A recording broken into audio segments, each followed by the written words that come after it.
Dr. Meghan Barrett, holistic veterinarian, and I've got Lola here to help us demonstrate how to give your dog a massage. So just get into a comfy spot with your dog, and I would recommend taking their collar off. And first thing to do is just take a deep breath and get centered so that everyone can get a little bit more calm. And you know, they may not realize what we're doing, so it might take them a few minutes to settle down and want to sit or lay down. And that's okay, we can start with them standing up. So I like to start just with some pets along the body, going down from the head down to the tail base.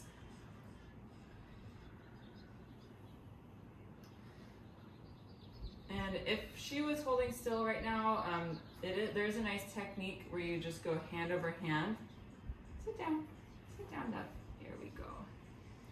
Hand over hand like this. You keep one hand on at all times. And this can be very calming as you go from head and neck down to the tail, down the back, and down the sides too. And then lay down. Good. So it's nice to start off in the neck. So the muscles in the neck that you want to work on are on the sides. So you can see where my hands are here, and just going in gentle circles, not too much pressure, and feeling for the muscular parts and kind of avoiding the bony spots so that we can start to have her relax and enjoy that, which she does. Then we can keep working down the back. So feeling for where the spine is, I like to make little circles on either side. And you can either do this with one hand for a small dog, or you can use two hands and one on each side, thumb on each side, like this, to go down. Once again, avoiding the bony prominences and just using your thumbs and fingers on the muscly parts. If there's anywhere down the back that spasms, then just lighten up your pressure and continue working that area, but be mindful of their reaction to it if they seem to be in pain. So once you've worked on the back for a little bit, then you can work on the legs, and let's see what you'll let me do. So on the legs, they can be a little ticklish, especially by the feet. So it's nice just to do some compression down the arm, starting from the top and working your way down. And you can also work on this tricep muscle here in the back of the upper arm and this whole shoulder area. And once again, avoid the bony spots and work on the muscular spots. And same thing for the back legs. Compression is your friend when it comes to the legs. They won't always want to straighten it out, so just work with what they give you in terms of the positioning.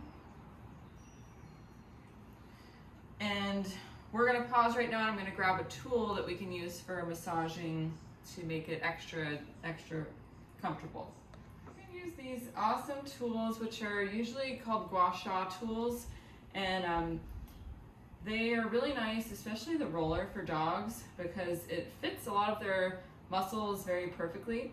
So for example, on her, hopefully you can see here, we'll do her legs first actually. So it's nice because you can roll these long muscles of the leg without putting weird pressure on it. And so if your dog's laying on their side, that's a nice time to do it. But it's really nice for getting those muscles in the legs. It's also helpful for, hang on Lola, this area of the neck here. You can get in there with the roller. You can use the small side to get some of these muscles in the shoulder, on the scapula. And it's nice to feel ahead to where you're at so you're not rolling and bumping over bony spots. Some dogs really like their head done.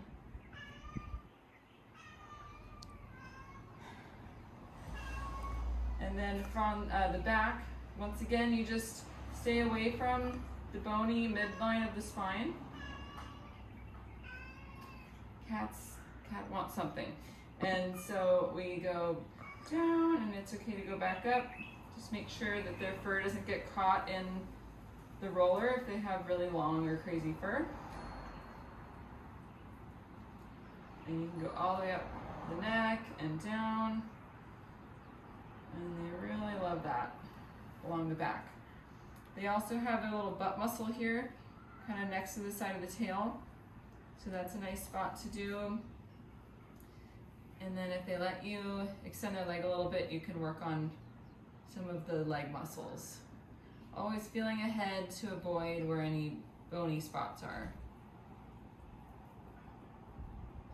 And then you can use this one also as a tool for the back. I prefer the roller most of the time, but this will save your fingers so that if you're massaging a big dog, especially down their back like this, you can just do nice long strokes and not have to exert your hands quite as much. So that's how you use the jade roller and the gua sha tool for massaging your dog. Have fun with your dog.